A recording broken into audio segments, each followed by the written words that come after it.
오늘 아침 우리 같이 묵상하면서 은혜 나누실 하나님의 말씀은 신약성경 사도행전 2장 37절 말씀입니다. 그들이 이 말을 듣고 마음에 찔려 베드로와 다른 사도들에게 물어 이르되 형제들아 우리가 어찌할꼬 하거늘. 아멘. 11명의 제자들과 예수님은 감람산 위에서 작별을 구했습니다. 예수님께서 제자들에게 말씀하십니다. 예루살렘을 떠나지 말고 내게서 들은 바 아버지께서 약속하신 것을 기다리라. 요한은 물로 세례를 베풀었으나 너희는 몇 날이 못되어 성령으로 세례를 받으리라. 그리 말씀하시고 예수님은 마지막으로 제자들에게 당부하셨습니다. 오직 성령이 너희에게 임하시면 너희가 권능을 받고 예루살렘과 온 유대와 사마리아와 땅끝까지 이르러 내 증인이 되리라. 이 말씀을 마치시고 예수님은 제자들이 보는 가운데에서 영광에 둘러싸여 제자들을 떠나서 우리가 잘 알고 있는 대로 하나님 보좌 우편에 앉으신 것입니다. 11명의 제자들은 주께 경배하고 큰 기쁨을 안고 마가의 다락방에 모였습니다. 그리고 그들은 가룟 유다를 대신할 12제자의 한 사람을 위하여 기도하고 ματ대아를 12제자 중 한 사람으로 제비 뽑았습니다. 그리고 그들은 120명의 성도들과 함께 기도했고 그들은 불의 혀 같은 성령의 임재를 경험하게 된 것입니다. 오늘 예루살렘에는 세계 각처에서 디아스포라 유대인들이 오순절 절기를 지키기 위하여 예루살렘을 찾은 유대인들로 인산인해를 이루고 있습니다. 그런데 그 예루살렘에 모여있는 유대인들은 성경에 그들을 경건한 유대인이라 이렇게 기록하고 있습니다. 다시 말해 하나님을 두려워할 줄 아는 사람들이라는 것입니다. 하나님의 규례와 율례를 잘 지키며 사는 사람들이라는 것입니다. 그들이 천하 각국으로부터 와서 예루살렘에 머무르고 있다고 사도행전 2장 5절에 기록하고 있습니다. 그들을 향하여 베드로가 11명의 제자들과 함께 서서 목소리를 높여 외친 것입니다.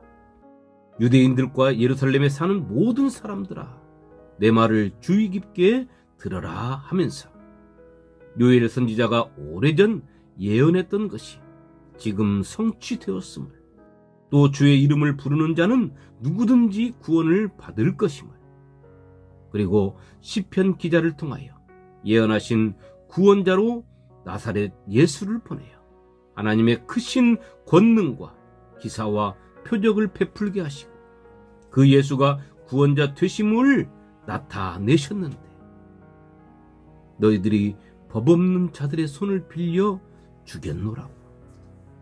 그러나 하나님께서는 그 예수를 사망에서 건져내셨노라고, 살리셨노라고.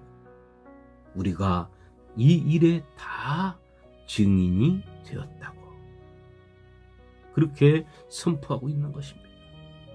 또 하나님께서는 오른손으로 예수를 높이시고 그가 약속하신 대로 성령을 하나님께 받아서 우리에게 부어주신 것을 지금 너희들이 보고 있는 것이라고 그렇게 선포하고 있습니다. 그리고 그런 예수를 너희가 십자가에 못 박아 죽였노라고.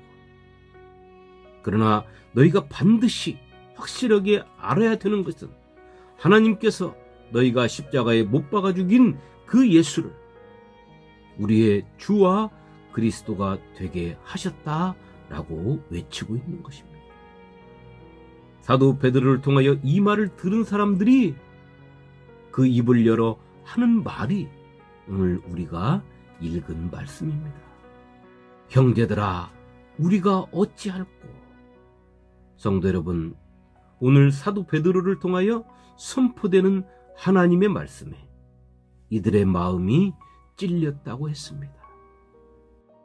그렇기에 그들의 마음속에서 빠져나온 말이 입 밖으로 터진 것입니다. 형제들아, 우리가 어찌할꼬? 이들은 이스라엘 나라가 멸망하면서부터 세계 각처로 쫓겨난 이스라엘 사람들의 후손들입니다.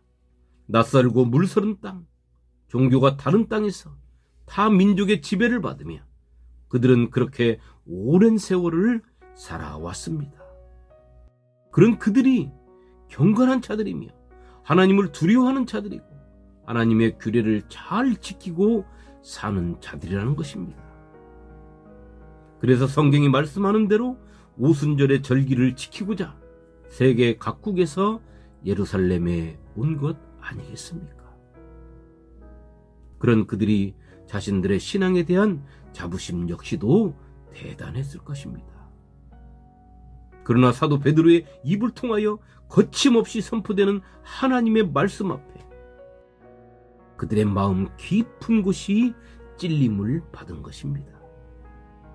만일 그들이 일부 사람들이 말한 것처럼 술에 취한 소리로 베드로의 설교를 치부했다면 그들의 마음에 무슨 변화가 있었겠습니까? 그들의 마음은 더욱더 냉랭해진 마음으로 제자들 모두를 나사렛 사람으로 밖에는 여기지 아니하고 사도 베드로의 말을 무시했을 것입니다. 우리도 하루라는 시간을 살아가면서 참으로 많은 말을 귀로 듣고 살고 있습니다. 사람들을 통해서, TV를 통해서, 핸드폰으로 참으로 귀가 아플 정도로 다양한 소리를 듣고 사는 것이 우리네 삶입니다. 그런데 과연 나는 그 속에서 하나님의 말씀을 듣고 사는가 하는 것입니다. 또 하나님의 말씀이 나에게 들리면 내 마음 깊은 곳에는 찔림이 있느냐 하는 것입니다. 하루 동안에 수많은 말을 듣고 산다 해도 나를 살릴 수 있는 말씀은 오직 하나님 말씀뿐입니다. 그러나 그 말씀도 내가 마음에 찔림을 입고 오늘 이들처럼 내가 어찌할꼬 하며 나를 돌아보는 계기가 되어야만 하는 것입니다. 이 소리, 내가 어찌할꼬 하는 이 소리는 세상에 죽어버린 내 신앙에 살아있는 호흡을 불어넣는 소리이며 잠들어버린 내 영혼을 깨우는 잠영종 소리, 말라서 갈라져버린 내 마음밭에 생명수를 공급하는 소리인 것입니다. 형제들아, 우리가 어찌할꼬 하는 그들의 소리에 사도 베드로가 대답합니다. 너희가 회개하라. 또 너희가 예수 그리스도의 이름으로 세례를 받고 죄사함을 받아라. 그리하여 성령의 선물을 받아라. 그리고 이 약속, 다시 말해 죄사함의 약속과 성령의 은사를 주시겠다 하시는 약속은 모든 사람에게 하신 약속이다. 이렇게 말씀했던 것입니다. 성도 여러분, 우리는 예수 그리스도를 믿기 전 회개하며 예수 그리스도를 영접하고 예수 그리스도의 이름으로 세례를 받고 죄사함을 받은 사람들입니다. 그리고 성령의 선물을 받은 사람들인 것입니다.